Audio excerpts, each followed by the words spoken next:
I ara, després d'aquesta introducció, doncs per ampliar una mica el coneixement d'aquest tema, cridarem a gent d'aquest poble, en aquest any, que és gent acollida d'aquests expòsits. Martí, Maria, veniu, sisplau.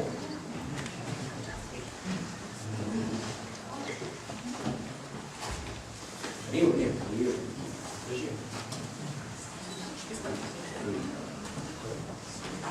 Us presento el Martí i la Maria.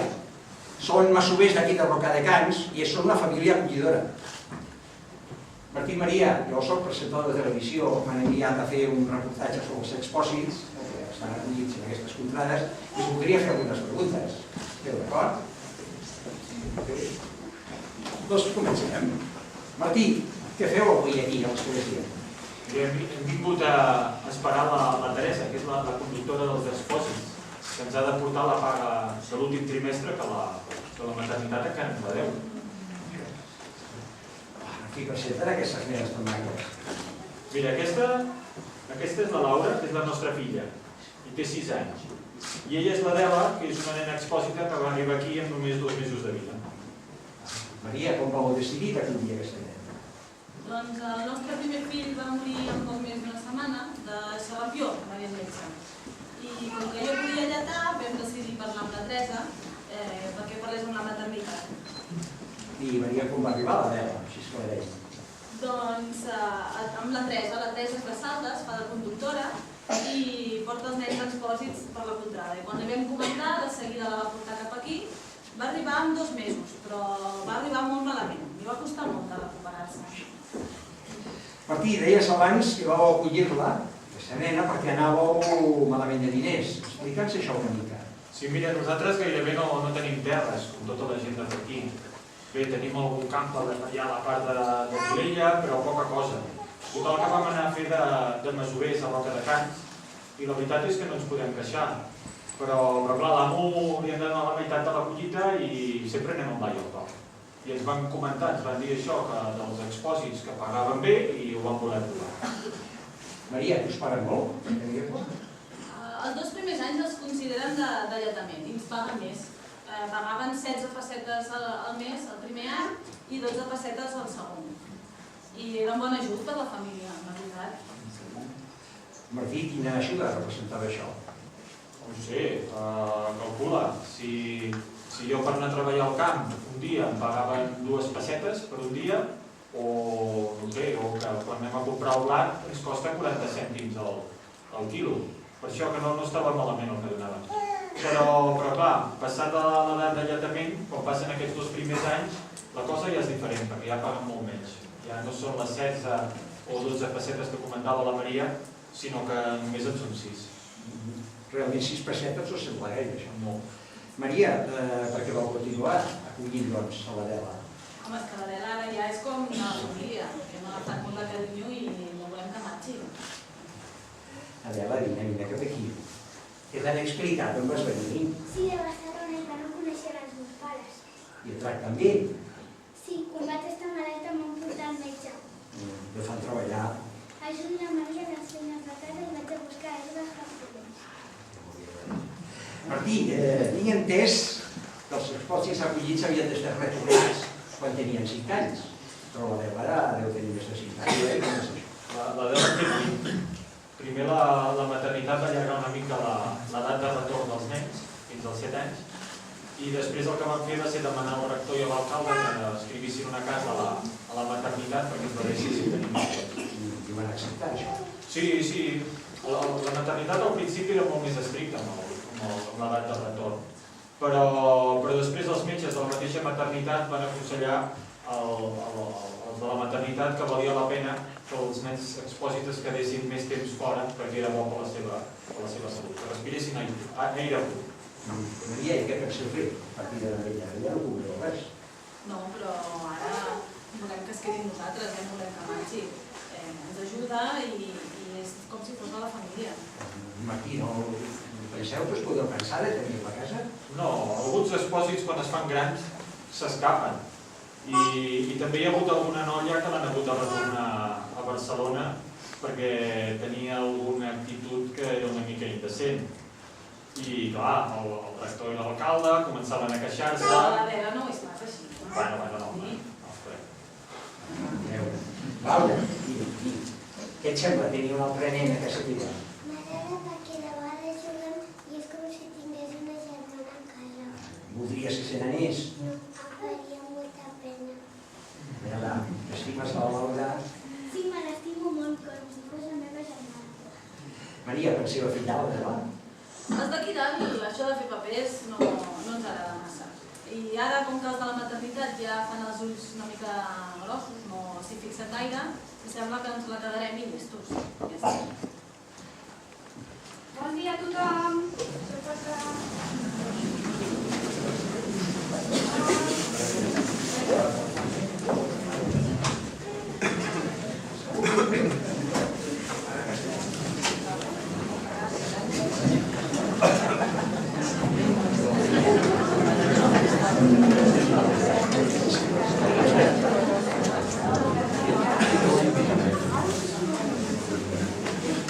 Maria, aquesta deu ser la conductora als expòsits. Sí, és la Teresa. Porta els expòsits i també les pagues de les famílies que acullen expòsits. Sí. I aquest qui és? Qui és aquest home? No ho vull de moment, perquè penso que l'alcalde i el meu és gran. Bon dia, Teresa.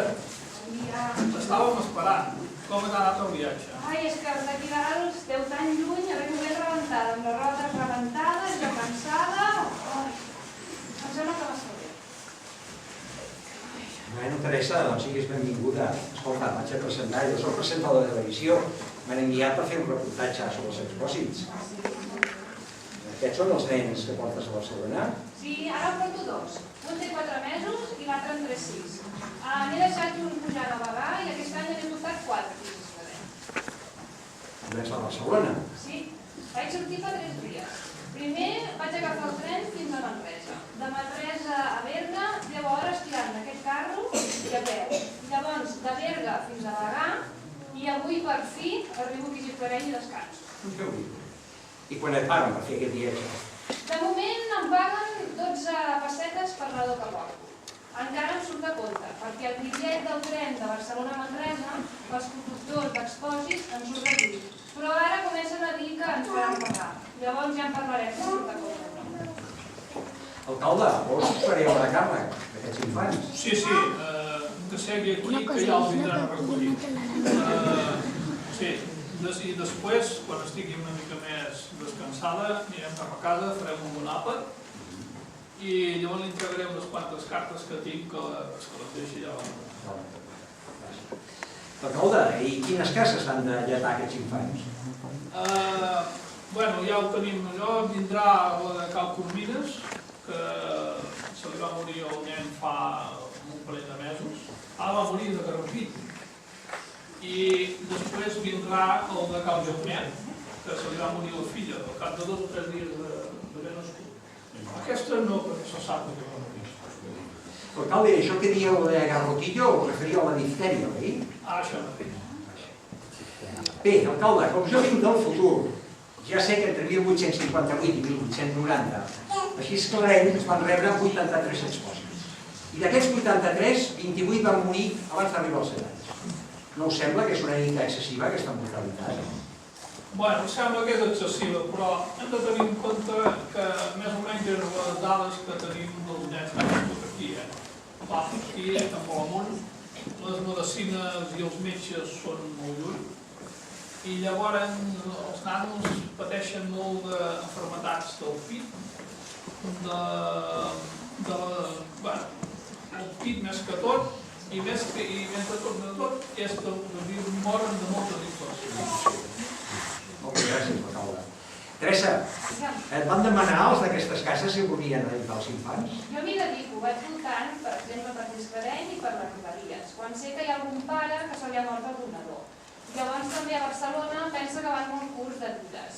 I a Barcelona n'entren 700 nadons abandonats durant l'any. Llavors també, moltes vegades, l'alcalde i el rector també fan saber als nanos que estan, les famílies que volen adoptar un nen. Teresa, em resulta frapant pensar en aquest viatge que has fet.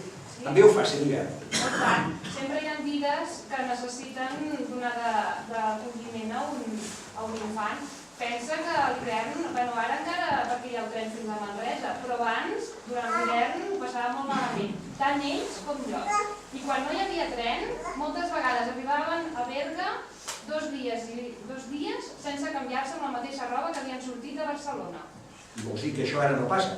Ara no tant. Des que hi ha el tren em deixen alguns paquets de roba tant a Berga com a Barcelona i llavors els puc canviar durant el camí. I què prenen durant el viatge, així quan són tan petits? Procuro portar una mica de llet i quan arribo a Berga els hi dono. I si no se m'acaba de llet, vaig a alguna casa de pagès que s'hi poden donar una mica de llet. Però hi ha molta misèria i la llet va escassa. I llavors arriben moltes vegades aquí a la Gisclareny molt famolencs. Així doncs, la teva feina és portar els nens des de Barcelona i a més és trobar famílies acollidores. Sí, i a part també porto els nens que han abandonat aquí a Gisclareny o les Rodalies cap a Barcelona. I llavors també porto els sous a les filles trimestralment que cuiden a aquests infants. I quan els nens arriben als 5 i als 7 anys, els retorno cap a la maternitat a Barcelona. Molt bé, molt interessant, Teresa. Gràcies.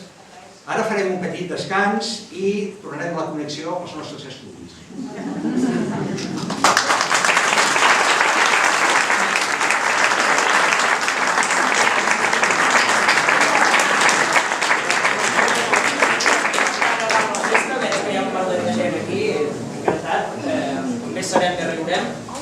Recordeu, ara anirem en breu uns petits espais publicitaris, però recordeu que podeu participar i opinar sobre aquest programa a través del nostre Twitter, #posa un expòsit a la teva vida, o si no, responent a l'enquesta que hem plantejat per avui, que és: haguessin anat els expòsits a la via catalana?